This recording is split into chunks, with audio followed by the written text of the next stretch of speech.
북텔러 스칼렛과 함께하겠습니다. 안녕하십니까? 안녕하세요. 요즘 스칼렛입니다. 네, 인기가 하늘을 찌를 듯합니다. 그런가요? 예, 스칼렛 언제 나오냐? 좀 더 자주 나오시면 안 되냐? 감사합니다. 네. 근데 이게 사실은 뭐 정리해서 뭐 방송 그 원고도 써야 되고 또 일정도 잡아야 되고 하는 그 관계가 그런 과정들이 좀 지난한 부분이 있습니다. 그래서 지금 최대한 많이 하고 있는 건데 하여간 이런 애청자 여러분들의 뜻도 좀 많이 존중을 해주시면 감사하겠네요. 네, 네. 알겠습니다. 히가시노 게이고의 범인 없는 살인의 밤 작품을 골라오셨는데 이게 엄청 긴 작품이에요. 네, 단편치고는 좀 분량이 있는 작품입니다. 그렇습니다. 그래서 이게 평소보다 분량이 상당히 좀 길게 오늘 러닝타임이 나올 것으로 생각이 되고요. 소개를 조금 해주시면 좋을 것 같아요. 네, 일단 등장인물이 조금 많은데요. 네, 가장 중요한 인물이 이제 다쿠야와 마삼이라는 인물이 나옵니다. 예, 다쿠야는 가정교사, 둘 다 가정교사인데요. 네, 여기에 나오는 이제 집안, 기시다 네. 소스케라는 집안의 아들을 가르치고 있는 가정교사입니다. 네. 그러니까 그리고 둘은 연인 사이. 다쿠야하고 마사미는 연인 사이인데 네, 기시다 소스케의 아이를 가르치고 있다. 그렇죠. 네, 기시다 소스케의 부인도 나오죠?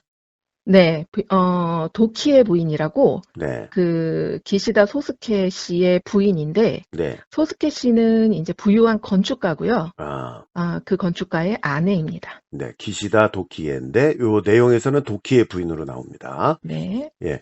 그리고 소스케는 아들이 둘이죠. 네네. 음, 장남이 마사키라는 장남이 있고요. 네. 다카오라는 차남이 있어요. 음, 근데 여기에서 가르치고 있는 학생은 다카오입니다. 다카오를 가르친다. 네, 네네. 다카오는 도키의 부인이 맞고, 그렇죠. 예, 그 장남인 마사키는 전처의 아들이니까 도키의 네네. 부인하고는 상관이 없고요. 네네. 좀 동생을 싫어하고 음, 약간 멍청한 인물로 나옵니다. 네, 그 둘째인 다카오는 좀 소심하고 히스테리 증상이 있어요. 요게 또 중요한 네네. 포인트가 될 거고요. 네. 네, 피해자의 이름도 밝혀주시는 게 낫겠죠? 네. 여기서 음, 안도 유키코라는 여자가 이제 피해자인데요. 네, 살해를 당하는 거죠. 네. 네, 살해를 당하고 음, 안도 그 오빠가 네, 안도 가즈오라는 오빠가 이제 그거를 찾기 위해서 노력을 합니다. 네. 그리고 중간 이후부터는 형사가 나오는데 이름은 네. 다카노가 되겠습니다. 네. 네, 다카노와 오다 형사가 나오죠. 근데 네, 주로 말하는 분은 이제 다카노 형사입니다. 네. 형사 목소리를 좀 다르게 낼 거니까 그렇게 알고 계시면 되겠고 이 범인 없는 살인의 밤 이게 교차 형식으로 진행이 되죠. 네. 네, 조금 그냥 들으면 좀 이해하기 어려우실 수도 있는데 네, 그게 또 매력입니다. 음, 이 작품이 밤에 일어났던 이야기랑 지금의 이야기가 교차되면서 서술이 되어 네. 있습니다. 그러니까 밤에 네. 일어났던 이야기가 과거입니다.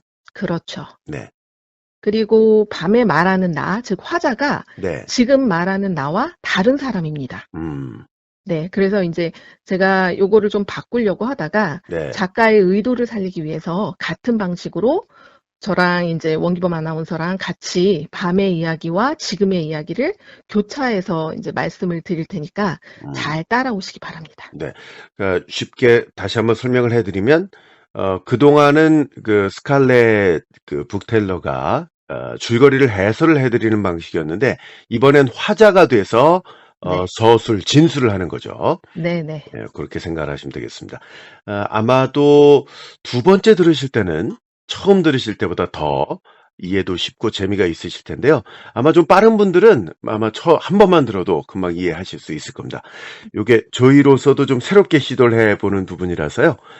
관심 있게 들어주시면 좋겠습니다. 히가시노 게이고 작가의 범인 없는 살인의 밤 시작하겠습니다. 밤. 여기는 나와 다쿠야가 다카오 학생의 가정교사로 일하고 있는 집이다. 다쿠야는 쓰러져 있는 여자의 손목에 손가락 끝을 대더니 안 되겠다며 고개를 저었다. 기시다 소스케 씨는 떨리는 목소리로 죽은 거냐며 묻자 다쿠야는 맥이 짚히지 않는다며 죽은 것 같다고 했다. 소스케 씨는 지금 당장 의사를 데려오면 어떻게 손을 쓸 수 있지 않느냐고 물어도 다쿠야는 절망적인 목소리로 이미 늦었다고 대답했다. 게다가 그렇게 되면 가슴에 박힌 칼을 의사에게는 뭐라고 설명하실 거냐며 일만 커질 뿐이라고 했다.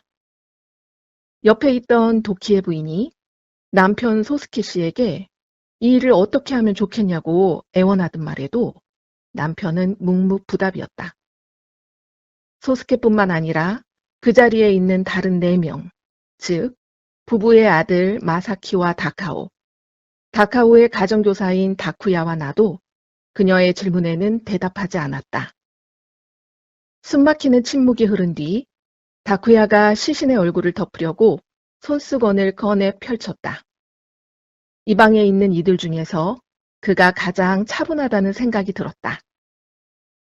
분명한 건 이건 살인사건이라는 사실이라고 그가 말했다. 그 말에 방 안의 공기는 한층 긴장되었다.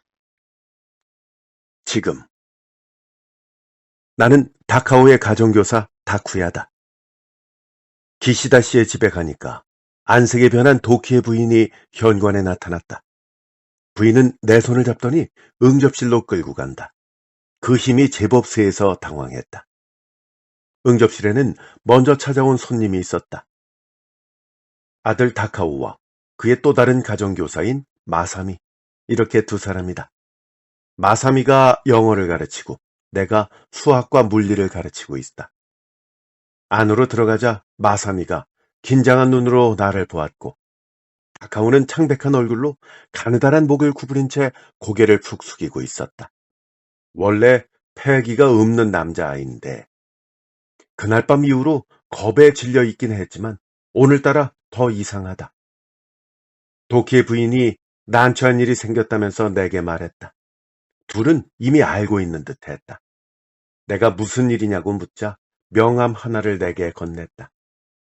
안도 가지오, 니카타현 가시와자키 시라고만 쓰여있고 근무처도 직업도 쓰여있지 않았다. 그러나 그것만으로도 그 남자가 누군지 난 알 수 있었다. 내 심장 박동도 빨라졌다. 도키의 부인은 다소 흥분된 목소리로 방금 전에 그 사람이 다녀갔다고 했다. 그녀의 오빠라고 했다. 그녀 방에 놓여있는 주소록에 이 집의 주소와 전화번호가 적혀 있어서 찾아왔다고 했다고 한다. 그 여자가 그런 쓸데없는 짓을 했던가? 마음속으로 혀를 찼다. 참 마음대로 되지 않는구나. 그 안도 씨를 만난 건 도키의 부인뿐이었다. 다카오는 마사미와 공부를 하고 있었고 남편도 마사키도 아직 들어오지 않았다고 했다. 도키의 부인한테 그래서 그 남자한테 뭐라고 대답을 했느냐고 물었더니 모른다고 말했다고 했다. 슬며시 안심했다. 왜냐하면 어설픈 이야기를 하는 것보다는 모른다고 밀어붙이는 게 낫기 때문이다.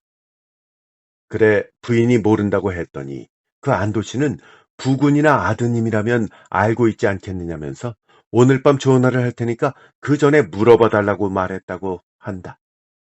거절하는 것도 이상해 보일 테니 할 수 없이 알았다고 했다고 말했다. 현명한 판단을 했다고 일단 부인을 지켜세웠다.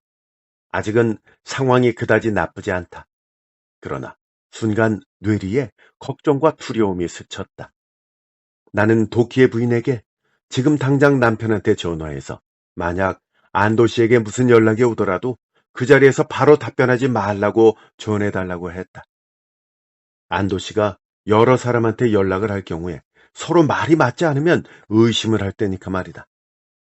마사키 군한테도 아르바이트 하는 곳에 연락해서 그렇게 전해달라고 부탁했다. 도키의 부인이 전화를 걸러 젠걸음으로 나간 뒤 옆에 있던 마사미를 보았다. 마사미는 어깨를 움츠리더니 양손으로 긴 머리를 쓸어 올렸다. 하얀 스웨터 위로 가슴 곡선이 두드러진다. 이제 빼도 박도 못하게 됐다고 말하니까 마사미는 처음부터 자기는 각오를 했다면서 도망칠 수 있으리라는 생각은 하지 않았다고 했다. 그리고는 그녀의 옆에 앉아있는 다카오한테 눈을 돌렸다. 마사미는 내 연인인 만큼 막상 일이 벌어지면 의외로 배짱이 있다. 우리의 약점이 될 수 있는 사람은 오히려 이 도련님 다카오다. 다카오한테 이번 일은 우리 모두 힘을 모으지 않으면 안 된다고 했더니 기계장치가 달린 인형처럼 어설프게 고개를 끄덕였다. 참 감질나는 녀석이다. 무심결에 투덜거리고 싶어졌지만 참았다.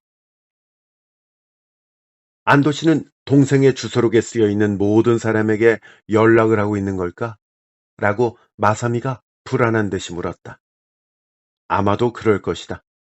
안도 씨가 유독 이 집에만 눈독을 들일 이유는 없으니까 말이다. 그러니까 지금은 걱정할 것이 없다고 대답해 주었다. 잠시 후 도키의 부인이 아까보다 한결 진정된 표정으로 돌아왔다. 남편과 아들 마사키한테 연락을 했는데 아직 안도 씨가 만나러 가지는 않았다고 했다.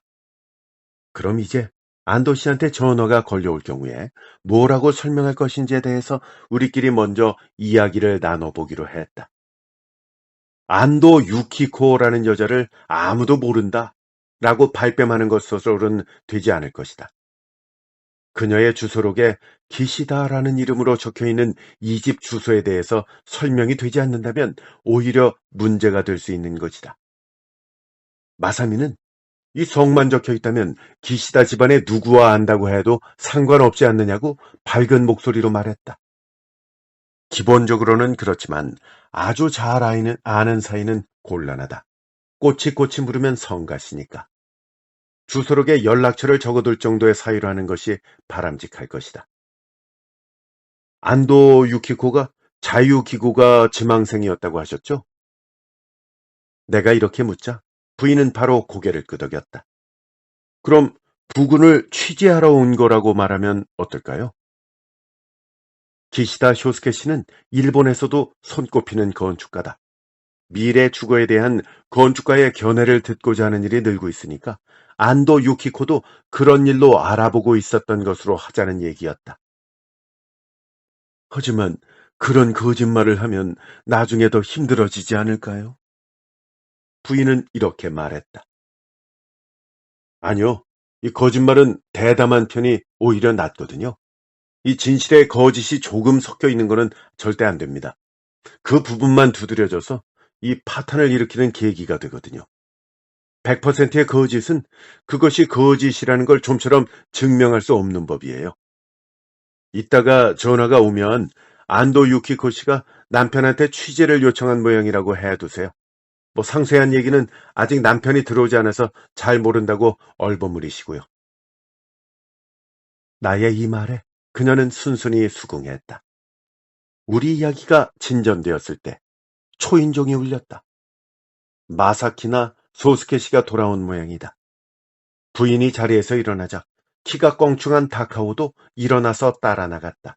아마 화장실을 가려는 거겠지. 그때 마사미는 나한테 두렵지 않느냐고 물었다. 나는 두렵지만 두려운 것과 나 자신을 잃는 것은 전혀 다른 것이라고 대답했다. 나는 늘 냉정하다. 그때 현관에서 목소리가 들려왔다. 밤. 이건 살인사건이라는 사실입니다. 얼굴에 손수건을 덮고 나서 다쿠야는 말했다. 한동안 아무도 입을 열지 못했다. 나도 입을 다문 채 여전히 냉정한 다쿠야의 침착한 행동에 감탄하고 있었다.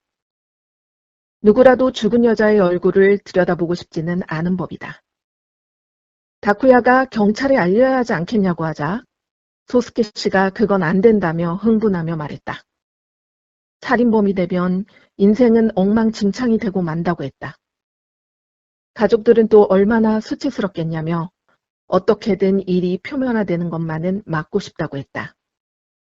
그러자 장남인 마사키는 그렇다고 해도 사람이 죽었는데 달리 방법은 없지 않냐며 갑자기 목소리를 높였다. 마사키는 병에 걸려 세상을 떠난 소스케 씨의 전처 자식이다. 기시다 집안의 자식치고는 매사에 모자란 인물로 부모의 힘을 빌려 간신히 한 사립대학에 다니고 있다. 머리가 나쁜 만큼 외모에는 늘 신경을 쓰는 듯 남성 잡지에나 볼 법한 패션으로 차려입고 다닌다. 내가 가장 싫어하는 타입이다. 소스케 씨는 마사키에게 밖에서 들으면 어쩌려고 그러냐며 목소리를 낮추라고 하며 창문 커튼을 쳤다. 그러면서 우리에게 이 일을 못 본 걸로 해달라고 부탁했다. 다쿠야는 생각에 잠긴 듯 잠시 침묵한 후 완벽히 은폐하는 건 어렵다고 말하며 아무튼 시신을 어떻게든 처리해야 한다고 했다. 그 말은 사건 은폐에 협력할 의사가 있다는 의미였다. 소스케 씨는 고맙다고 하며 일단 안심한 모양이다. 장남 마사키가 시신을 처리하는 건 굉장히 힘든 일이라고 토를 달았다. 어디든 이런 식으로 남의 의견에 토를 다는 인간은 꼭 있게 마련이다. 그렇다고 자신의 의견이 있는 것도 아니면서 말이다. 그러자 소스케 씨가 자식의 성격을 잘 알고 있는 듯 잠자코 있으라고 일침을 가했다. 다쿠야가 시신을 넣을 만한 상자가 있는지 묻자 마사키는 소형 냉장고를 구입했을 때 포장해온 상자가 있다고 하며 소스케 씨와 함께 상자를 가지러 방에서 나갔다. 그러자 이번에는 고등학생인 다카오 도련님이 경찰에 신고해야 된다며 그만두라고 했다. 아버지가 이미 결정한 일이라고 얘기해도 마치 생떼를 쓰는 아이 같았다. 나도 이 아이에게 영어를 가르치다 보면 냅다 때려주고 싶을 때가 있었다. 거꾸로 선생님 하며 응석을 부릴 때는 역겹기 짝이 없다. 아무래도 다카오군은 방에 들어가 쉬는 것이 낫겠다는 다쿠야의 말에 도키의 부인이 다쿠야를 방에 데려다주고 오겠다며 둘이 나갔다. 다쿠야가 내 얼굴을 보면서 이런 일에 휘말리다니 우리처럼 운이 나쁜 가정교사도 없을 거라고 말했다. 시신을 숨기는 건 사체 유기죄가 되는 것이니 말이다. 이윽고 부인이 돌아왔고 잠시 후 소스케 씨와 마사키가 골판지 상자를 들고 돌아왔다. 딱 적당한 크기였다. 다쿠야는 마사키에게 상자 안에 시신을 넣는 것을 도와달라고 했다. 마사키는 상자 안에 무사히 시신을 넣고 나선 시신이 무지하게 차가운 데다가 얼굴이 평평해진 것 같다고 했다. 그러자 다쿠야는 근육이 이완되어 그런 것이고 이제 사후 경직이 시작될 것이라고 답했다. 그걸 들은 소스케 씨는 다쿠야가 의대를 다녔다는 사실을 떠올리고 믿음직스러워했다. 다쿠야는 지금은 밤 11시이니 시신을 처리하기 위해 3시간쯤 기다리는 게 좋겠다고 하며 그 전에 해야 할 일이 많다고 했다. 도키의 부인 입장에선 지금 해야 할 일은 피비린내 나는 이 방을 청소하는 것이라 여겼지만 다쿠야는 그보다 더 중요한 일이 있다고 했다. 그러면서 죽은 여자가 오늘 이곳에 온 걸 아는 사람이 있냐고 물었다. 소스케 씨는 그녀가 여기 오기 전에 누군가에게 말했을지도 모르니까 그건 알 수 없다고 했다. 그러자 다쿠야는 그녀가 이곳에 올 예정이라는 걸 알고 있는 사람은 있을지 모르지만 실제로 왔다는 걸 알고 있는 사람이 있냐고 물었다. 도키의 부인이 신중한 말투로 자기가 기억하기로는 그녀가 이 집에 온 건 아무도 모를 거라고 하자 다쿠야는 그렇다면 그녀는 이 집에 오지 않은 걸로 해두어야 한다고 몇 번이고 강조하며 말했다. 다쿠야는 이 자리에서 완전히 주도권을 쥐고 있었다. 지금 현관에서 목소리가 들려왔다. 마사키나 소스케 씨가 돌아온 줄 알았는데 뭔가 좀 이상하다. 부인의 목소리가 들려온다.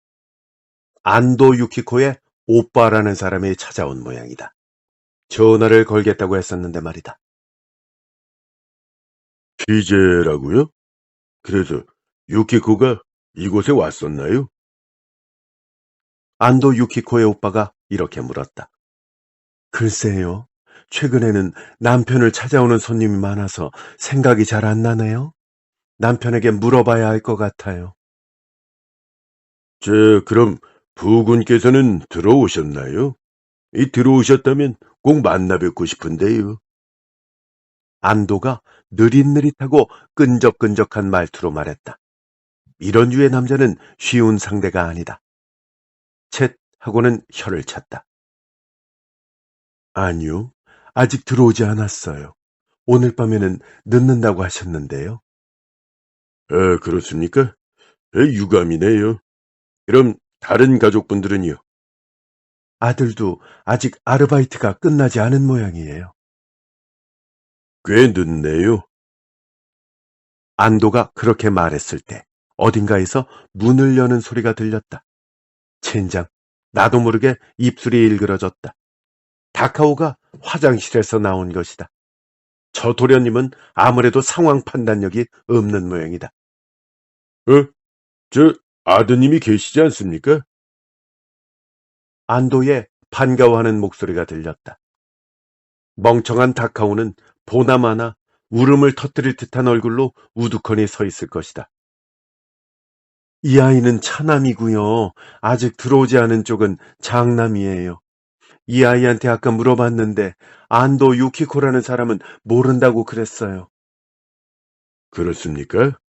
그럼 말이죠. 일단 사진만이라도 좀 봐주세요. 이렇게 생겼거든요. 안도가 거기까지 말했을 때 쿵쿵거리며 계단을 올라가는 소리가 났다. 그 다음 다카오라고 소리쳐 부르는 소리. 저 멍청이 도망을 치다니. 죄송합니다. 저 애가 낯을 좀 가려서요. 괜찮습니다. 제가 인상이 좀 험악해서 경계를 하는 모양이죠. 나는 소스케 씨가 들어올까봐 잔뜩 마음을 졸이고 있었다. 지금 들어오면 정말이지 난처해진다. 그럼 다시 오겠습니다. 실례 많았습니다. 안도는 그렇게 말하고 집 밖으로 나갔다. 응접실로 돌아온 부인은 안도 씨가 겨우 돌아갔다며 깊은 숨을 내쉬었다. 안도가 돌아가고 5분 뒤에 마사키가 들어왔고 그리고 10분 뒤에 소스케 씨가 초인종을 눌렀다. 하마터면 위험할 뻔했다. 다카오를 제외하고 모두 응접실에 모여서 대책을 세웠다. 아무래도 상황을 낙관할 수 없을 것 같다는 것이 모두의 의견이었다. 사실 그 사건이 일어나고 사흘 뒤에 나는 기시다 씨 부부에게 안도 유키코의 주변을 조사한 결과 그녀와 기시다가를 결부시킬 만한 것은 아무것도 없다고 보고를 했었다. 그 보고에 입각해서 안도 유키코라는 사람은 전혀 모르는 것으로 하기로 방침을 정했었던 것이다. 그런데 아무래도 그 방침을 바꿔야 할 듯하다. 이 와중에 마사키는 조사가 불충분했다는 거 아니냐며 후려 갈겨주고 싶을 만한 대사를 내뱉었다. 하지만 나는 기특하게도 잠자코 고개만 끄덕였다. 조스케 씨는 내가 그녀의 방까지 조사할 수는 없었을 테니까 실수는 아니라면서 그것보다 이 그녀와 우리 집을 자기네 집을 또 결부시킬 만한 것이 있느냐 하는 것이라고 말했다. 그녀의 교제 범위로 볼 때 이 집이 부각될 리는 일단 없는 데다가 그녀의 소지품 중에 뭔가가 있었다면 안도 씨가 오늘 그 얘기를 했을 거라며 나는 자신 있게 괜찮을 거라고 얘기했다. 도스케 씨는 그녀가 취재 요청을 했었다는 설정은 좋은 것 같다며 최근에 그런 일로 사람을 만나는 일이 많다고 했다. 실제로 만난 걸로 할지 말지는 상대 반응을 보고 유동적으로 대처하기로 했다. 마사키에게는 안도 씨가 찾아와도 아무것도 모르는 걸로 밀어붙이라고 신신당부를 했다. 소스케 씨는 우리들의 도움 없이는 어쩌지도 못하는 데다가 우리들도 공범이라고 할 수 있으니까 절대 배신하지 말아달라고 다시 한번 부탁했다. 나는 알겠다고 대답을 했고 마사미는 옆에서 고개를 꾸벅 숙였다. 이튿날 밤 기시다 씨의 집 대문 앞에 섰을 때 느닷없이 누군가가 내 어깨를 두드렸다. 몸집이 작고 다소 마른 30이 넘어 보이는 남자였다. 뺨은 홀쭉하고 커다란 눈은 예리한 빛을 발하고 있어서 왠지 모르게 원숭이 두개골을 연상시켰다. 순간 이 사람이 안도 가지오가 틀림없다고 직감을 했다. 자기는 안도라고 하는데 이웃 사람들이 기시다 씨 집에 매일 밤 가정교사가 온다고 들었다며 그것도 한 사람이 아닌 것 같다고 했다. 그때 불길한 예감이 들었다. 그러니까 이 남자는 지금 기시다 씨의 집에 드나드는 사람을 조사하고 있다는 얘기다. 안도는 낡을 대로 낡은 양복 윗도리 주머니에서 사진 한 장을 꺼내 보여주었다. 그 사진 속에서 안도 유키코가 새초롬한 표정을 짓고 있다. 이게 자기 여동생인데 행방불명됐다면서 혹시 모르느냐고 물었다. 내가 어떻게 대개 여동생 행방을 알 수 있겠느냐고 했더니 자기가 알아본 바에 따르면 여동생은 지난주에 이 집을 찾아왔고 그렇다면 당신도 본 적이 있지 않을까 싶어서 라고 대답했다.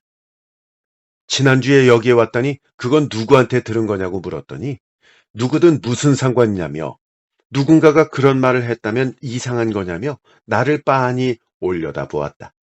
매우 기분 나쁜 눈초리다. 이상할 건 없지만 난 이 여자를 본 적이 없다. 라고 말하면서 이만 가겠다고 대문 안으로 들어섰다. 다행히도 현관문이 열려 있어서 곧바로 집 안으로 들어갔다. 때마침 마사미가 2층에서 내려오고 있었다. 마사미한테 지금은 밖에 나가지 않는 편이 좋겠다고 말하고는 안도와 주고받은 이야기를 도키의 부인한테 들려주었다. 부인의 얼굴이 백지장처럼 하얗게 질렸다. 때마침 소스케 씨도 돌아왔다. 마크에게 사정을 설명하려는데 갑자기 초인종이 울렸다. 바로 안도였다. 안도는 소스케 씨가 돌아오기를 기다리고 있었던 것이다. 소스케 씨는 마음을 굳힌 듯이 계속 피하면 더 수상쩍 할 테니까 들여보내라고 말했다. 안도 유키코가 이 집에 오기로 되어 있던 걸 그가 알고 있으니까 그 점을 고려해서 말씀하시라고 재빨리 소스케 씨한테 말해주었다. 나와 마사미는 함께 2층으로 올라갔고 곧이어 안도 가지오가 들어왔다. 나와 마사미는 발소리를 죽이고 계단을 내려가서 문에 귀를 갖다 대었다. 그때 안도의 목소리가 들렸다.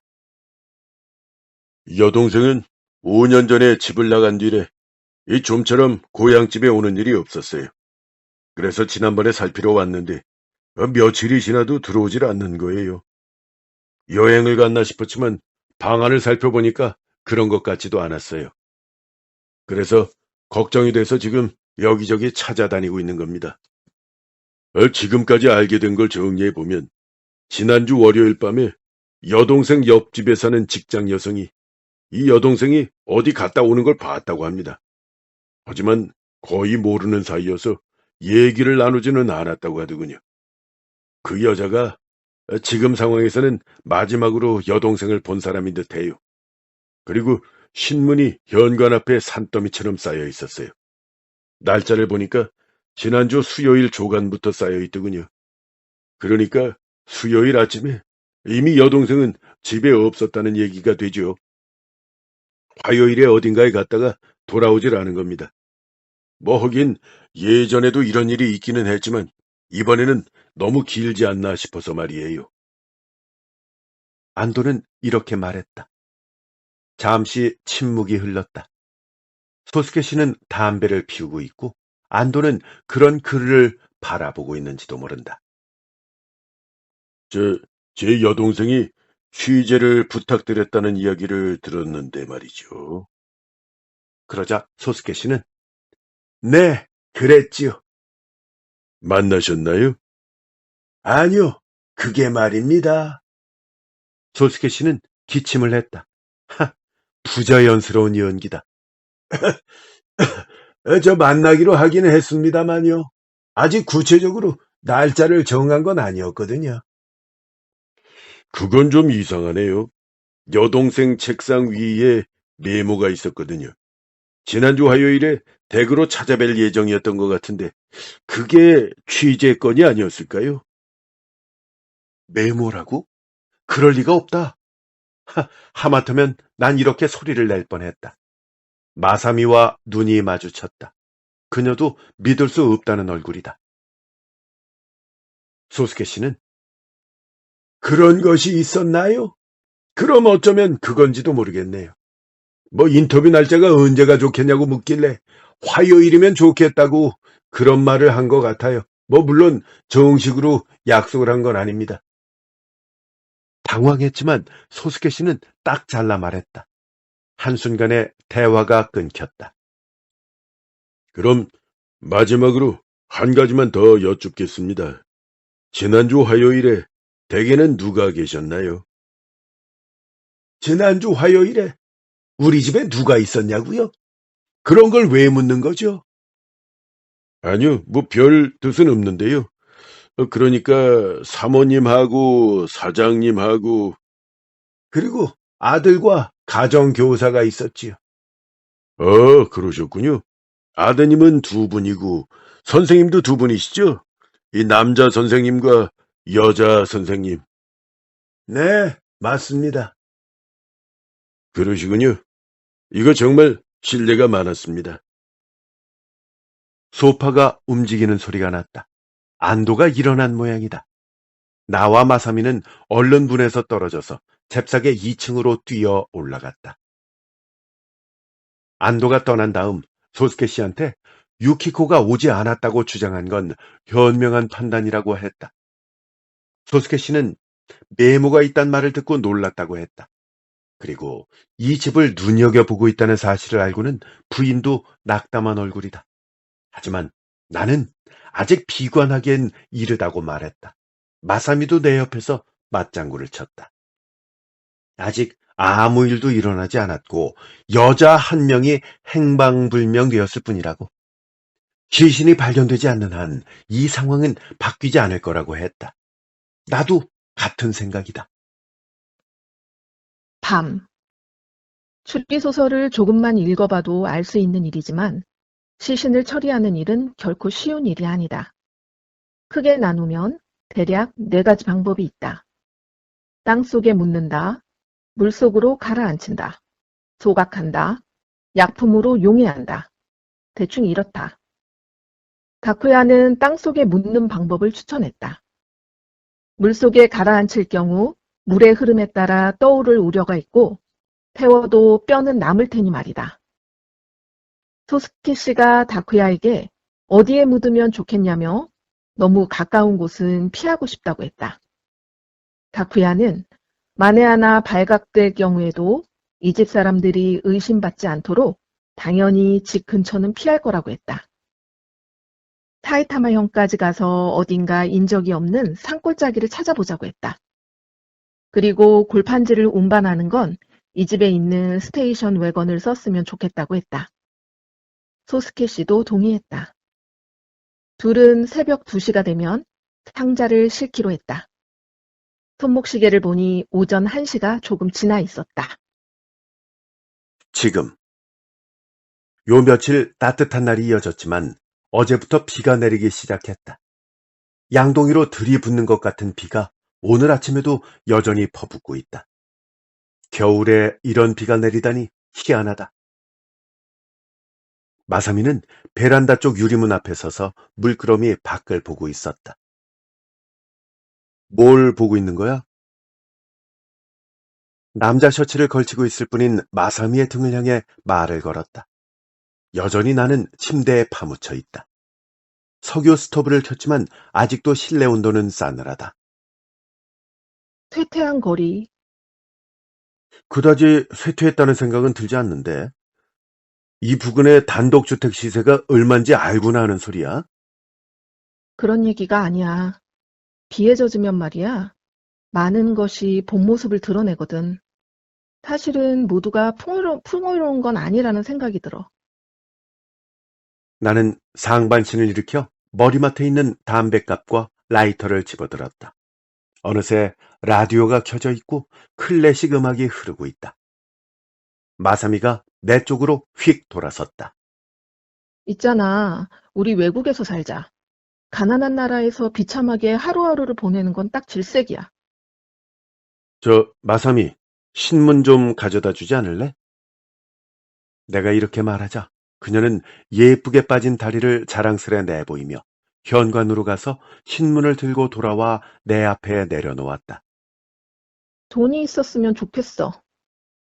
마사미가 이렇게 한마디 툭 던졌다. 그런 그녀를 힐끔 보고는 신문으로 시선을 옮겼다. 신문 일면에는 세금 문제, 군비 축소 문제, 땅값, 이렇게 몇 년 전부터 숙제를 미뤄온 이야기뿐이다. 사회면을 펼쳐보았다. 어제부터 내린 비로 어딘가에서 산사태가 일어난 모양이다.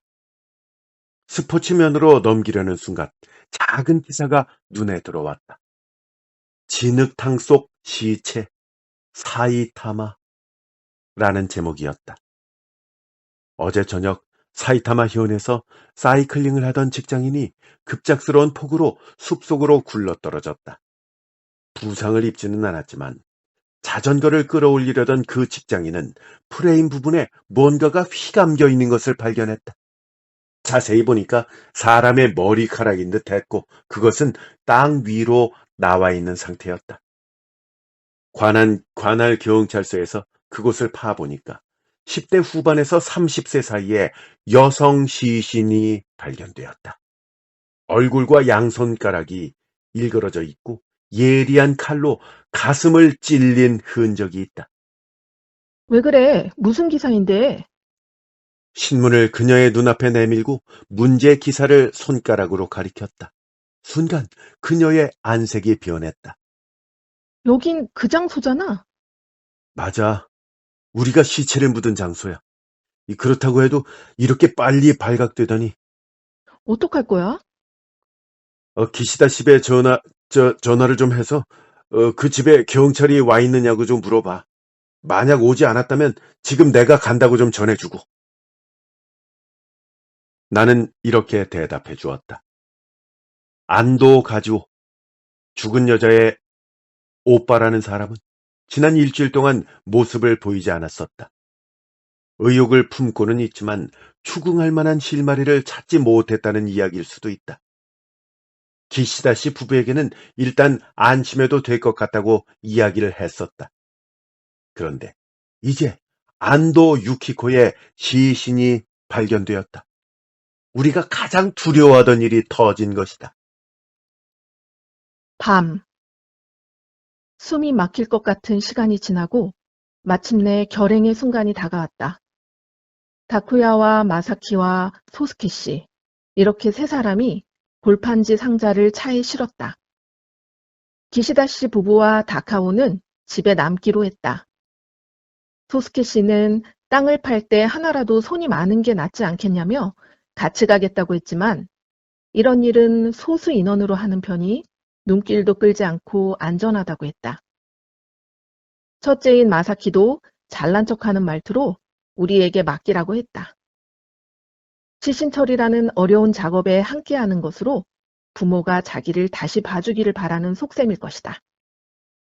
기시다 씨 부부는 마사키에게 졸음 방지용 껌을 건네주며 조심히 다녀오라고 했다. 차가 달리기 시작하자 한동안 아무도 입을 열지 않았다. 조수석에 앉아있는 마사키가 뒤를 돌아보며 나에게 말했다. 마사미 씨는 이제 같이 가지 않아도 될 것 같다고 말이다. 그러자 다쿠야는 마사미도 해야 할 일이 있으니 조금 더 함께 할 거라고 했다. 그러면서 나에게 그래도 괜찮냐고 물어보길래 괜찮다고 대답했다. 어차피 내친 걸음이다. 어디로 갈 생각이냐는 마사키의 질문에 다쿠야는 예전에 드라이브를 하다가 길을 잃은 적이 있는데 주변이 숲이었다고 하며 그 부근이 좋을 것 같다고 말했다. 피가 묻은 골판지 상자는 어떻게 해야 하냐고 마사키가 또 물었다. 오늘 밤에는 버릴 장소가 없으니 가지고 돌아갈 수밖에 없고 태우는 건 눈에 띄니 잘게 찢어서 쓰레기 버리는 날 내놓으라고 다쿠야가 마사키에게 알려줬다. 마사키는 뭐든 하라는 대로 하겠다며 껌을 하나 입에 넣었다. 나는 속으로 그래 넌 잠자코 있기나 해라 하고 욕을 했다. 차는 밤길을 쉴 새 없이 달려간다. 지금 안도 유키코의 시체가 발견되고 나흘 뒤에 형사가 집으로 찾아왔다. 마침 기시다 씨의 집에 가려고 신발을 신고 있는데 초인종이 울렸다. 사실 어제 도키의 부인이 경찰서에서 찾아왔었다고 나한테 전화로 알려주었다. 시신의 신원은 생각보다 훨씬 빨리 밝혀진 듯 했지만 형사들은 그다지 끈질기게 물고 늘어지지는 않은 모양이다. 안도 유키코의 사진을 보여주면서 이 여자를 모르느냐고 물어보길래 도키의 부인은 모른다고 잡아댔다고 했다. 다카노와 오다라고 이름을 밝힌 두 명의 형사는 나한테 물어볼 것이 있다고 하며 기시다 씨를 아느냐고 물었다. 그댁 아이들을 가르치고 있고 주말을 제외하고 매일 간다고 대답해 주었다. 그러자 예상대로 안도 가조가 가지고 다니던 안도 유키코의 사진을 꺼내서 본 적이 있느냐고 물었다. 그 사진 속에 이 오빠라는 남자가 보여주어서 사진은 본 적이 있지만 실물로 본 적은 없다고 대답했다. 그러자 다카노 형사는 오다 형사를 돌아보았다. 오다는 지겹다는 표정으로 수첩에 뭔가를 적고 있다. 그런 그들의 움직임은 사람의 마음을 어지럽히는 효과가 있다. 나는 무슨 일이 있었느냐고 가능한 한 자연스럽게 물어보았지만 과연 어떻게 들렸는지는 모르겠다. 다카노 형사는 충혈된 눈으로 나를 보면서 그녀가 살해되었다고 말했다. 입을 반쯤 벌린 채 형사의 눈을 쳐다보면서 그런 일이 있었느냐고 했더니 나흘 전에 사이타마현 숲속에서 발견된 시체가 바로 이 여자라고 했다. 오빠인 안도 씨가 자기 여동생인 것 같다며 스스로 밝히고 나섰다고 했다. 나와는 상관없다는 얼굴로 황당해하는 모습을 보이기는 했지만 안도라는 남자가 신문 기사를 보고 바로 달려들었다는 건 줄곧 여동생의 소식에 신경을 곤두세우고 있었다는 얘기다. 나는 다른 용건이 없으면 이만 나가보겠다고 하며 현관에서 나가 문을 잠갔다. 두 형사는 그런 나를 꼼짝 않고 옆에서 보고 있다. 은근히 불쾌해져서 다른 용건이 있느냐고 물었더니 그건 아니라면서 자기네들도 기시다 씨 집에 갈 일이 있으니까 차로 데려다 주겠다고 했다. 차가 달리기 시작하자 다카노 형사가 입을 열었다. 단기 대학을 졸업하고 줄곧 문화센터에서 사무를 봤는데 반년 전쯤에 갑자기 퇴직을 했더라고요. 그 후로는 호스티스 같은 아르바이트를 한 모양이고요. 근데 그 아르바이트도 한 달쯤 전에 그만두었고요. 실종 당시는 무직이었다고 하네요. 나는 잠자코 있었다. 형사가 왜 이런 이야기를 하는지 알 때까지는 어설프게 짓거리지 않는 편이 좋다. 근데 이상한 건 말이죠. 실종되기 일주일 전이에요. 그녀는 그 일주일 동안 거의 아무도 만나지 않았어요. 물론 그녀의 모습을 본 사람은 있지요. 하지만 얘기를 나누지는 않았다더군요. 그러니까 그녀가 무엇을 했는지 아는 사람은 전혀 없다는 것이죠. 그녀의 옆집에 사는 직장 여성이 증언한 내용인데요. 안도 유키코 씨는 거의 매일 밤 외출을 했다더군요. 그 이웃집 여자가 집에 들어올 때쯤 나가서 2시간 정도 후에 돌아왔대요. 어때요? 흥미롭죠? 이 그녀는 도대체 어디에 다녀온 걸까요? 나는 모르겠다며 고개를 저었다. 흥미가 없다는 걸 보여줄 요량이었다. 하지만 형사의 이야기는 계속되었다. 또 하나 이상한 점이 있어요. 이 그녀의 예금 통장을 보고 알게 된 사실인데 그녀는 1년 전까지만 해도 700만 엔이 넘는 돈을 가지고 있었어요. 근데 그 돈이 끊임없이 인출되더니 지금은 몇만 엔밖에 남지 않았더군요. 유키코 씨의 신변을 조사했지만 그런 큰 돈을 쓴 흔적이 전혀 없는 거예요. 그 돈은 대체 어디로 사라져 버린 걸까요? 나는 가능한 차분한 말투로 왜 나한테 이런 얘기를 하는 거냐? 라고 물었다. 그러자 아카노 형사는 그저 세상 돌아가는 이야기를 하는 거라고 했다. 나는 이 사건과 기시다 씨가 관계가 있는 거냐고 물었다. 그건 아직 모르죠.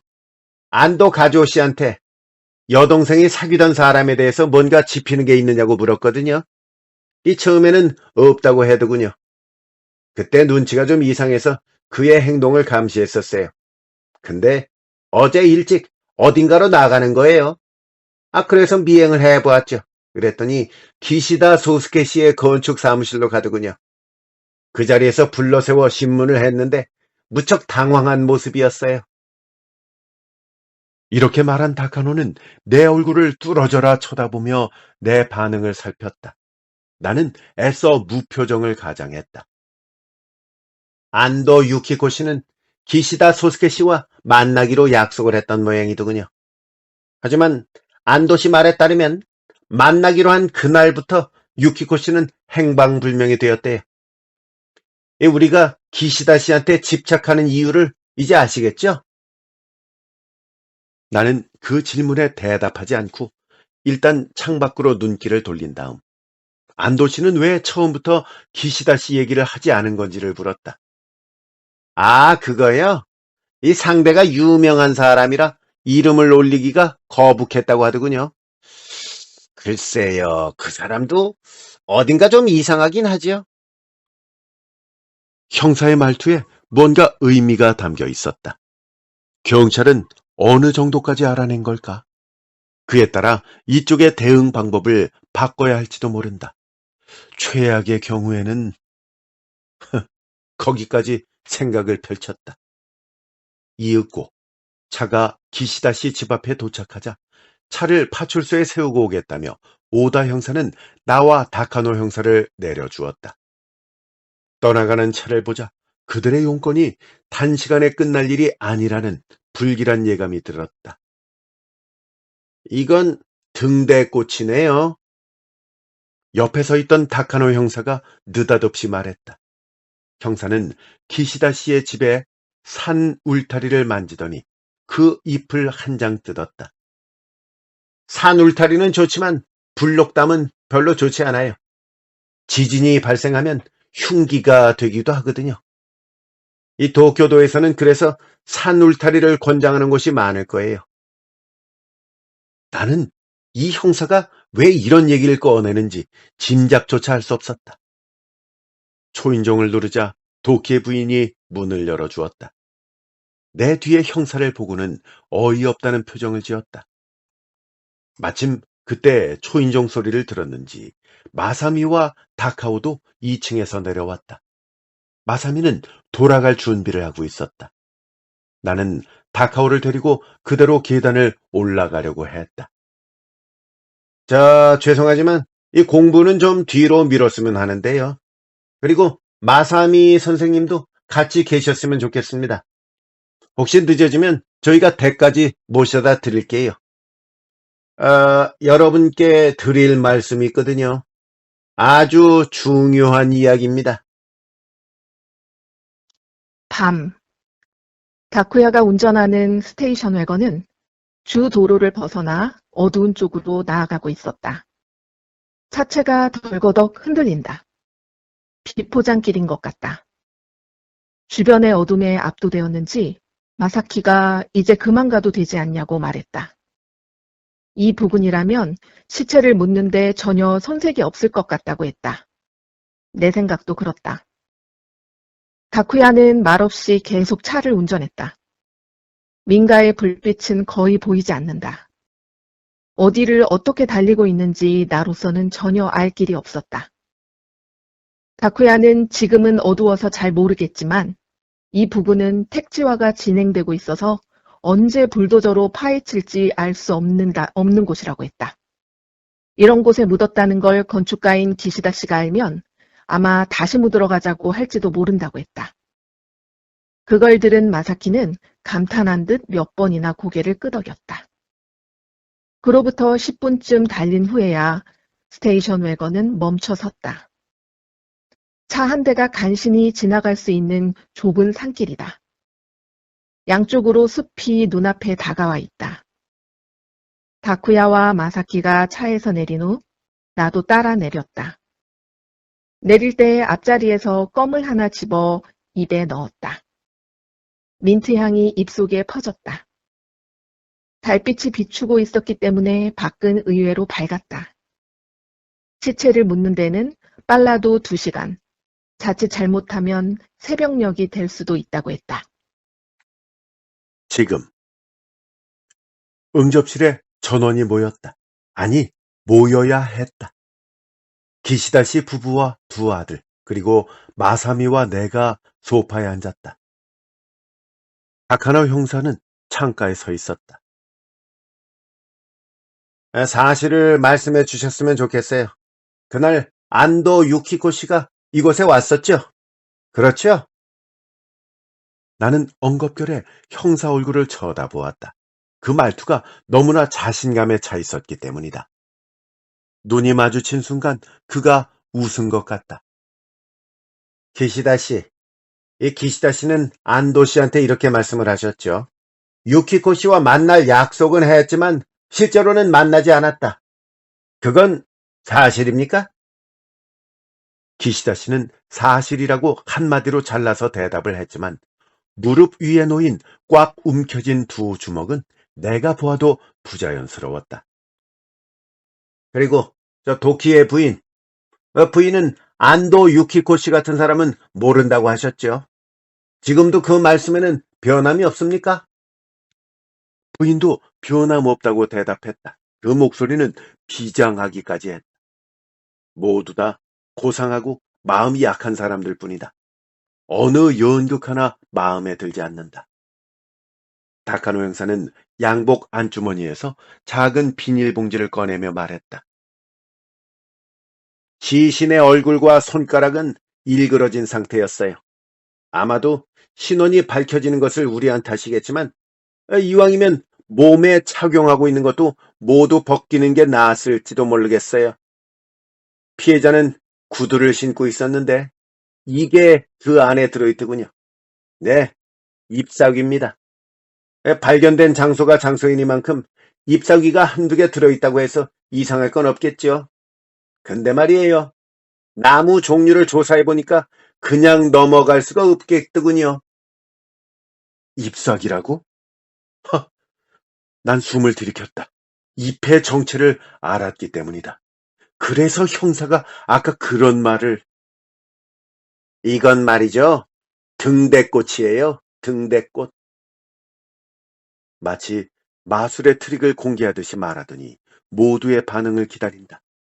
이내 소스케 씨가 앗! 하고 소스라치게 놀랐다. 그러자 다카노 형사는 만족스러운 얼굴로 웃었다. 네, 그렇습니다.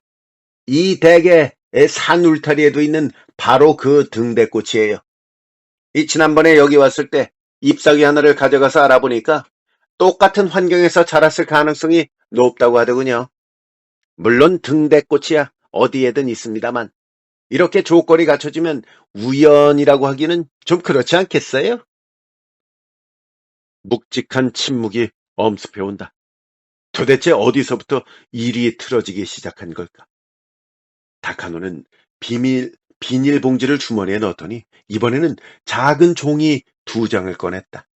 아마도 사진인 모양이다. 그 사진을 들고 그는 내 쪽으로 걸어왔다. 안도 유키코 씨는 그날 틀림없이 이 집에 왔었어요. 당신 말을 듣고 그걸 확신하게 되었죠. 나를 가리키며 다카노 형사가 이렇게 말했다. 나는 눈을 부릅떴다. 그럴 리가 없다. 내 표정을 본 형사는 비웃듯이 입을 삐죽거렸다. 아까 당신한테 이 사진을 보여줬죠. 그런데 당신은 안도 씨가 보여준 사진이라고 즉각 대답을 하더군요. 이 몇 주 전에 언뜻 본 사진인데 잘도 기억하시더군요. 제가 기억력에는 꽤 자신이 있거든요. 그렇지만 단 한 번 사진으로 본 얼굴을 그렇게 정확하게 기억할 수 있는 걸까요? 아니요, 얼굴만이 아니죠. 사진 전체를 보고 생각이 난 거예요. 뭐 구도라든가 배경 같은 거 말입니다. 그럼 얼굴만으로는 알아보지 못했을 거란 말인가요? 네, 그렇죠. 하하, 그건 좀 이상하군요. 그러더니 들고 있는 사진 중에 하나를 내 얼굴 앞으로 내밀었다. 이건 아까 당신한테 보여준 사진이죠? 나는 자세히 보고 나서 고개를 끄덕였다. 그래요? 역시 당신은 거짓말을 하고 있군요. 실은 말이죠. 이 사진은 안도 씨가 당신한테 보여준 그 사진이 아니거든요. 안도 씨가 보여준 사진은 바로 이겁니다. 그는 다른 손에 들고 있는 사진을 내밀었다. 그것을 본 순간 피가 거꾸로 솟는 것 같았다. 그 두 장은 전혀 다른 사진이었다. 한 장은 웃고 있고 다른 한 장은 웃고 있지 않았다. 하물며 배경도 색조도 전혀 다르다. 근데 당신은 이렇게 다른 사진을 보고 왜 안도 씨가 보여준 거라고 했을까요? 그건 거기에 찍혀 있는 인물이 같은 사람이기 때문이죠. 당신은요, 안도 유키코의 얼굴을 아주 잘 기억하고 있어요. 하지만 기억하지 못하는 척 하려고 했죠. 왜 그런 거짓말을 할 필요가 있었을까요? 다카노의 질문에 나는 말문이 막혔다. 머리가 뜨거워지면서 한편으로는 당했다는 생각도 들었다. 안도가 들고 다니던 사진을 형사가 보여주러 왔다는 이야기를 그 부인한테서 전화로 들었기 때문에 나한테도 그 사진을 보여줄 거라고 믿어 의심치 않은 것이다. 안도 유키코 씨가 이 집에 온 건 확실합니다. 그녀는 그 후로 소식이 끊어졌고 몇 주 후에 시신으로 발견되었어요. 그러니까 이 집에서 그녀한테 무슨 일이 있었다고 볼 수밖에 없는 거죠.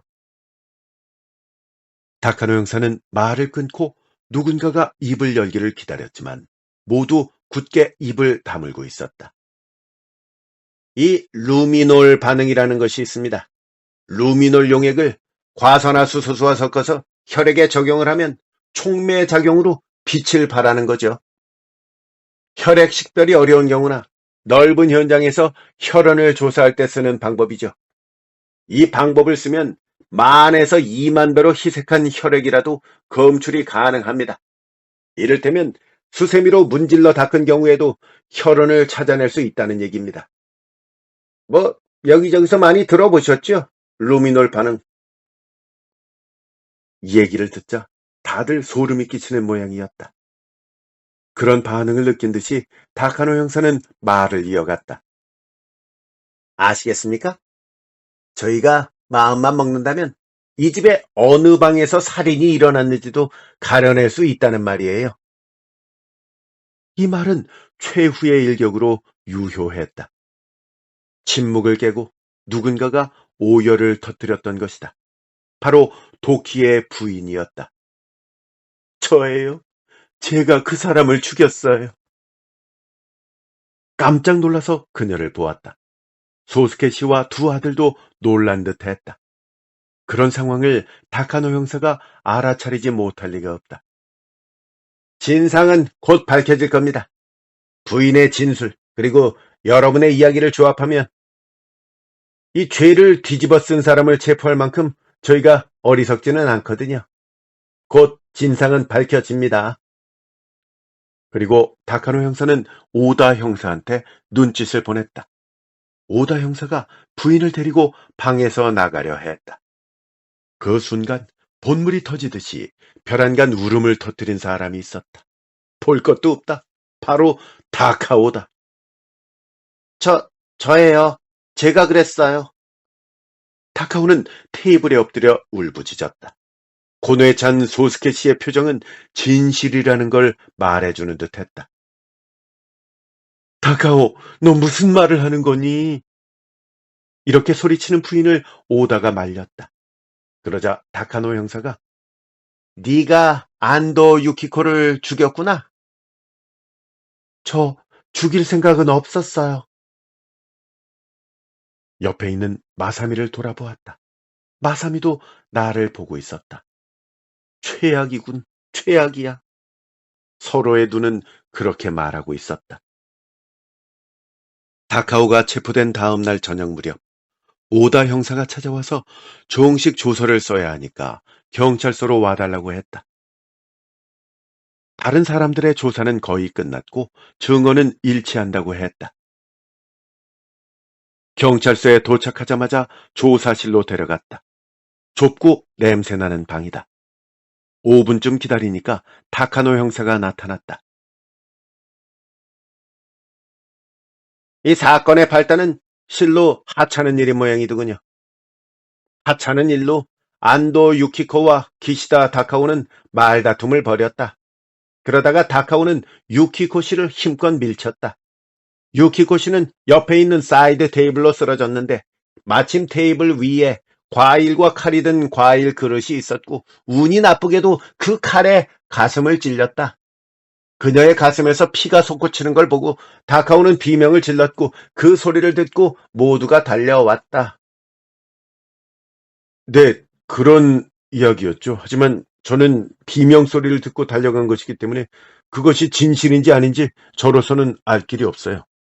다만 이 다카오 군의 성격으로 볼 때 직접 가슴을 찔렀을 거란 생각은 들지 않아서 그의 말을 믿었던 겁니다. 이 유키코 씨의 상태를 당신이 살폈다고 하던데 그건 사실입니까? 네, 저 중퇴하기는 했지만 의과 대학에 다녔었거든요. 이미 늦었다고 판단을 했고요. 기시다 씨한테도 그렇게 전했어요. 그때 기시다 씨는 어떤 판단을 내렸나요? 저는 경찰에 알려야 한다고 했는데 기시다 씨는 그럴 수 없다고 하셨어요. 도리어 저희한테 사건을 좀 철저히 은폐할 수 있도록 협조해달라고 하셨어요. 여기까지 말하고 그 후에 있었던 일을 구체적으로 차근차근 설명했다. 시신을 묻고 기시다 씨 집으로 돌아오기까지의 과정을 하나하나 이야기했지만 다카노 형사는 무슨 생각을 하는지 턱을 괴고 꼼짝도 하지 않았다. 이윽고 형사가 입을 열었다. 저 기시다 씨 집에서 시신을 묻으러 나갈 때 말인데요. 이 기시다 씨가 뭔가를 좀 주지 않았나요? 당신한테든 마사키 씨한테든 말이에요. 기시다 씨가 무언가를 주었느냐고? 나는 곰곰이 기억을 더듬었다. 그날 밤 일은 또렷이 기억하고 있다. 아, 네. 저 기시다 씨가 껌을 줬어요. 졸음 방지용이라면서요. 근데 그게 왜...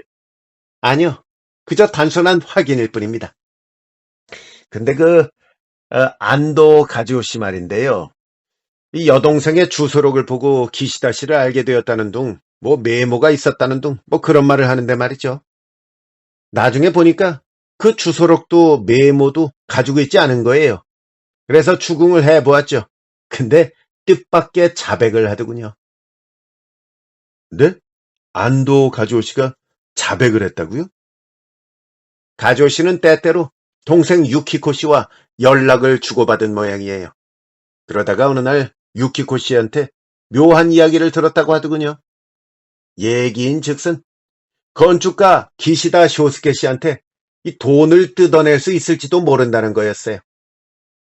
안도 씨 말에 따르면 그들의 아버지인 안도 기쿠오 씨는 일찍이 기시다 쇼스케 씨와 함께 일한 적이 있었는 모양이에요. 그 무렵에 둘이서 획기적인 건축 기술을 고안을 해냈는데 기쿠오 씨는 젊은 나이에 사고로 세상을 떠나고 말았더군요.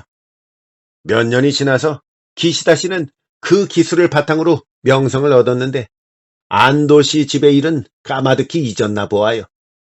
그래서 유키코 씨는 기시다 씨의 재산 일부를 받을 권리가 있다고 늘 얘기했다더군요. 그러니까 유키코 씨는 처음부터 그럴 작정으로 기시다 씨한테 접근을 한 거죠. 그래서 가즈오 씨는 여동생이 행방불명된 순간 기시다 씨와 관계가 있을 거라고 판단을 하고 넘겨짚기도 하면서 찾아다녔다고 하더군요. 그 결과 자신의 추리가 틀림없다고 확신한 모양이에요. 안도 가즈오가 그렇게 집요하게 물고 늘어진 이유를 이제야 알게 되었다. 바로 그런 거였군. 문제는 그건데요. 유키코 씨는 도대체 어떤 방법으로 기시다 씨로부터 돈을 뜯어낼 작정이었던 걸까요? 뭔가 약점을 잡아서 그걸 가지고 협박을 하면 가지오 씨한테 돈을 뜯어낼 수 있다. 그런 얘기를 했다고 하는데.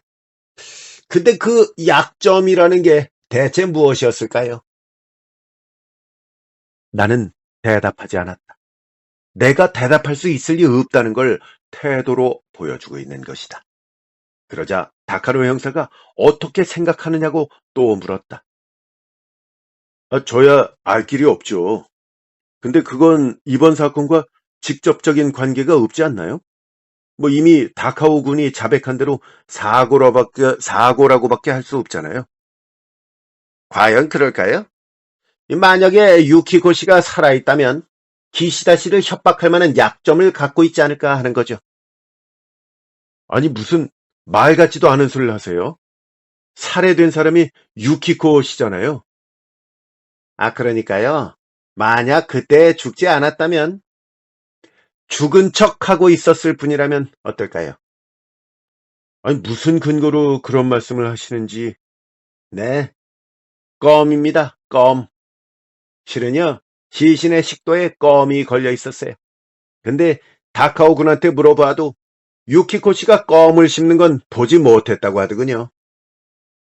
이 껌은 당신과 마사키 씨, 이 두 사람이 그 시신을 처리하러 가기 전에 소스케 씨가 마사키 씨한테 건네준 거잖아요. 맞죠? 근데 그때 시체였던 유키코 씨가 어떻게 그 껌을 씹을 수 있는 거죠? 내가 잠자코 있자 다카노 형사가 이렇게 덧붙였다. 조금 전에 마사키 씨가 자백했어요. 밤.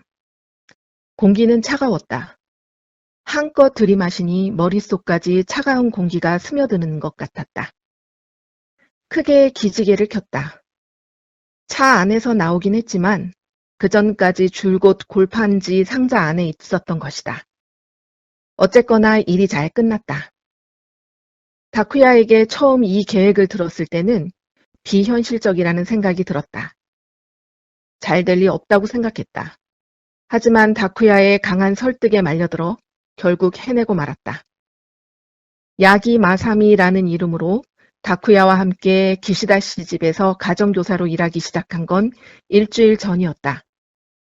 문화센터에서 사무직으로 일하면서 영어회화 강사가 되려고 공부해둔 것이 도움이 되었다.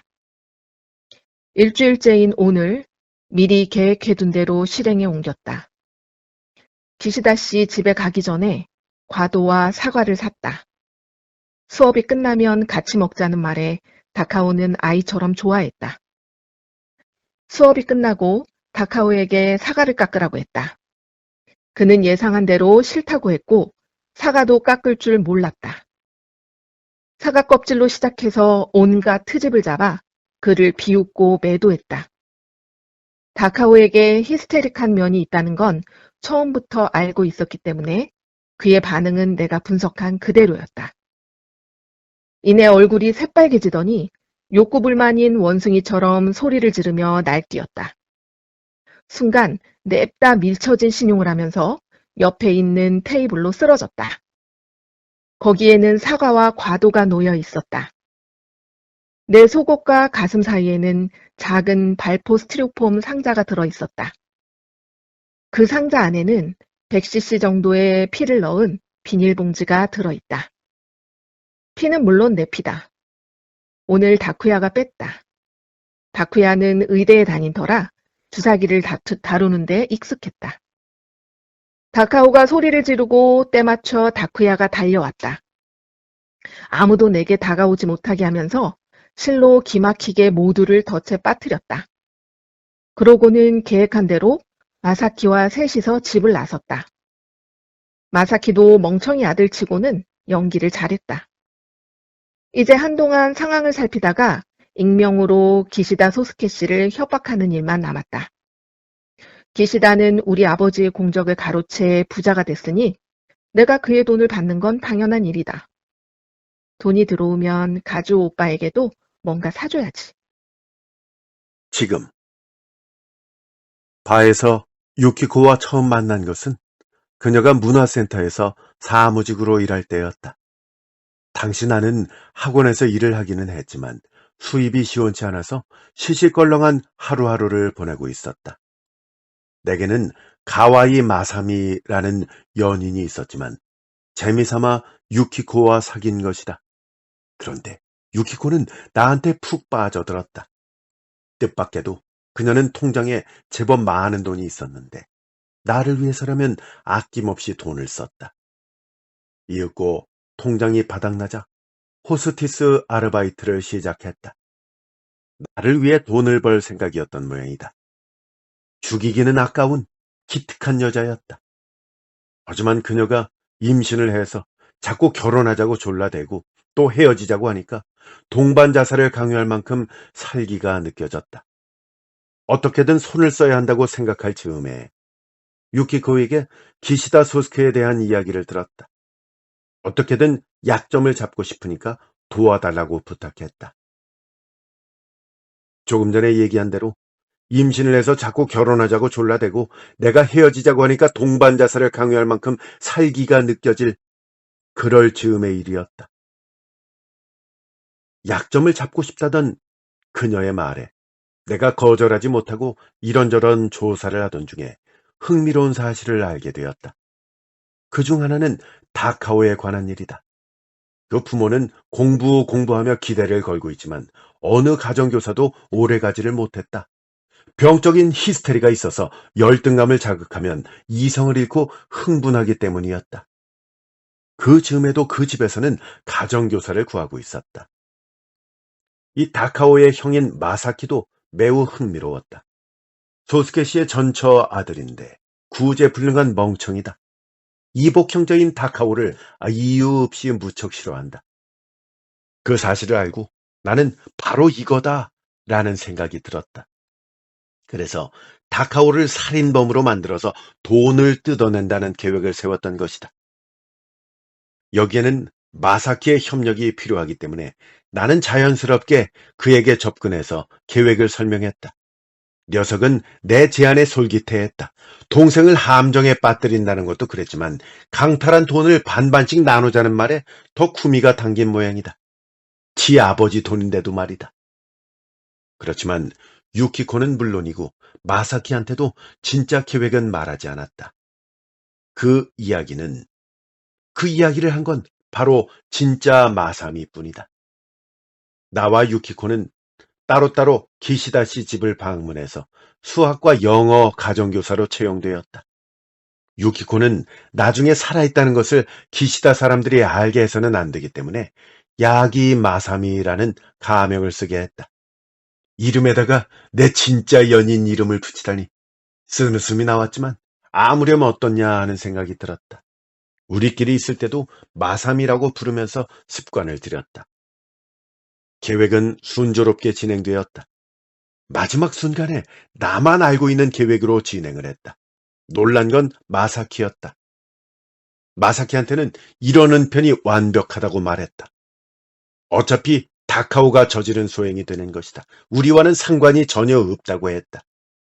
그러자 마사키는 몸을 떨면서 수긍했다. 겁이 많은 점이 마음에 걸렸지만 자기도 공범이니까 괜찮을 거라고 여겼다. 이튿날부터 진짜 마사미, 그러니까 가와이 마사미를 다카오의 가정교사로 드나들게 했다. 그녀는 내 연인이니까 비밀은 반드시 지킬 것이라고 기시다 씨 부부에게 다짐했다. 그리고 유키코의 소지품을 보고 알게 된 사실이라며 유키코가 마삼이라는 가명을 썼다는 이야기도 기시다 씨 부부한테 해두었다. 본명을 듣자 소스케 씨는 무언가 생각나는 듯 얼굴색이 조금 변하는 것 같았다. 이제는 때를 보아서 협박하는 일만 남았다. 그 방법에 대해서도 면밀한 계획을 세워두었다. 가장 중요한 건 나와 죽은 유키코의 관계가 탄로나지 않게 하는 것이었다. 그런 일이 없도록 세심한 주의를 기울였다. 그런데 실로 하찮은 일이 원인이 돼서 일이 틀어지고 만 것이다. 유키코가 설마 오빠한테 털어놓았으리라고는 상상조차 하지 않았다. 그녀가 좀 더 현명한 여자일 것이라고 나는 오산을 했던 것이다. 밤. 다쿠야의 완벽주의에는 절로 고개가 숙여진다. 굳이 이런 곳까지 올 필요 없이 어딘가에서 시간을 죽이고 있으면 되는데 말이다. 그런데도 정말로 이런 장소까지 온 것은 기시다 씨 부부에게 설명할 때 모순이 생기지 않도록 하기 위해서일 거다. 다쿠야가 이제 시체를 묻자고 큰 소리로 말했다. 그를 향해 웃었다. 다쿠야도 웃고 있었다. 마사키가 삽에 흙을 좀 묻혀두는 게 좋겠다며 제법 똑똑한 얘기를 했다. 다쿠야는 아직은 아니라며 파는 건 나중이라고 얘기했다. 다쿠야가 천천히 내게 다가왔다.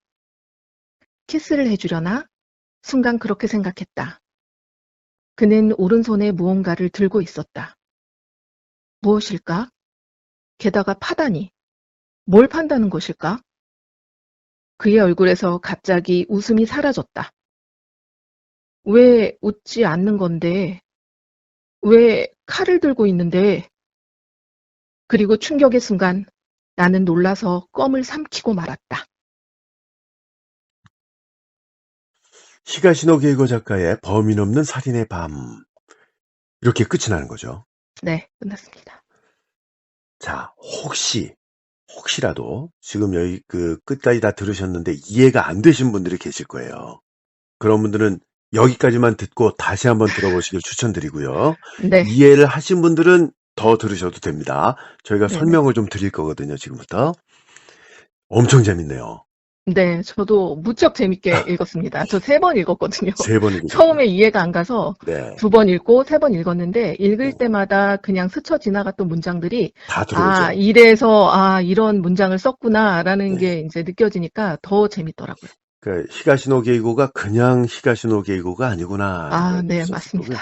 저는 네. 사실 이 책을 오래전에 읽었거든요. 근데 네. 기억이 전혀 나질 않아서 좀 낭독을 하면서 다시 한번 좀 떠올리게 됐고요. 네. 그러니까 여기에 지금 처음에 설명드렸던 대로 교차로 설명이 이어지고 있는데 네, 그게 화자도 다르고 시점도 다른 거잖아요. 그렇죠. 그러니까 밤은 그날 밤에 있었던 일이고 네, 과거입니다. 그리고 지금은 이제 다카오의 가정교사 다쿠야가 설명을 하고 있는 건데 네, 이 다쿠야가 범인인 거잖아요. 그렇죠. 네. 그리고 맨 끝에 왜 칼을 들고 있는 건데? 왜 나한테 오는 건데? 이게 바로 죽은 네, 이제 뭡니까 유키코라는 마사미라고 이제 생각되게 만들었던 실제로는 실제로는 안도 유키코. 유키코 네, 네, 였던 거죠. 거기 뭐 껌을 삼키는 것도 나오고요. 네, 근데 어떻게 이런 걸 생각을 해냈을까요? 그러니까요.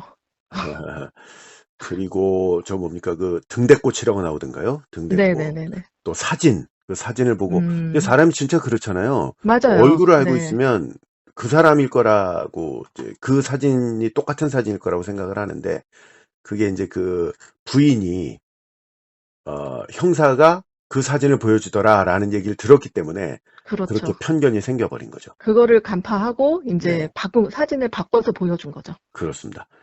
그나저나 이 유키코가 참 안 됐네요. 네, 다쿠야가 진짜 인간 나쁜 말종이었어요. 사람이네요. 네, 아주 나쁜 놈이었죠. 네, 연인이 있으면서 또 다른 사람을 사귀었던 건데, 유키코인데, 돈이 700만 엔인가 있었다고 그랬었죠? 우리 음, 돈으로 하면 한 6, 7천만 원 정도 되는 거 아닙니까? 이게 또 옛날 옛날이니까 더 거니까 큰 또 더 돈이었겠죠? 큰 돈일 예. 수도 있죠. 근데 그거를 다 쓰게 하고 말이죠. 그리고 죽이다니. 정말 나쁜 인간이었습니다. 제가 그런 역을 하게 돼서 참 유감입니다. 네, 근데 이게 낭독 분량이 상당히 이제 길었어요. 네. 명절 때 쓰느라 힘들었습니다. 그러셨군요. 시간을 오랫동안 이렇게 해주셨는데 감사드리고 우리 애청자 여러분들이 무척 즐거워하실 거예요.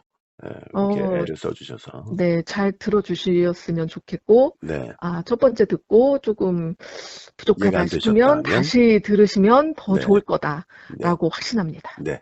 그러니까 저희가 여기까지만 설명을 드리는 게 나을 것 같아요. 이제 네, 네, 중간중간에 이래서 이런 문장이 있구나. 아까 맞습니다. 말씀하셨듯이 그런 걸 스스로 찾아가시는 재미도 있을 것 같고요. 이 스칼렛과 함께한 작품들이 이게 지금 6번째 작품인데 네네. 지난 작품들이 다 좋아요. 반응도 좋았고요. 제가 재밌는 것만 열심히 찾고 있습니다. 맞습니다. 그래서 이 재생 목록에 보시면 북텔러 스칼렛이라고 표현이 되어 있습니다. 그 표시가. 그거를 이제 찾아보시면 못 들은 작품도 들어보실 수가 있을 겁니다. 좋아요하고 댓글 달아주시면 정말 감사하겠고요. 이 댓글 달아주시면, 스칼렛 씨가 스칼렛 씨라고 하는 게 맞겠죠? 예, 네, 뭐 이렇게 또 스칼렛이. 답글도 예, 달아드리고 하니까 네. 그런 또 소통의 재미도 느껴보실 수 있을 겁니다. 히가시노 게이고 작가의 정말 재밌는 작품 범인 없는 살인의 밤 보내드렸습니다. 북텔러 스칼렛과 함께 했고요. 오늘 고생 많으셨어요. 네, 감사합니다. 다음번에도 더 좋은 작품으로 함께 해주십시오. 네, 애청자 여러분 감사합니다. 안녕히 계십시오.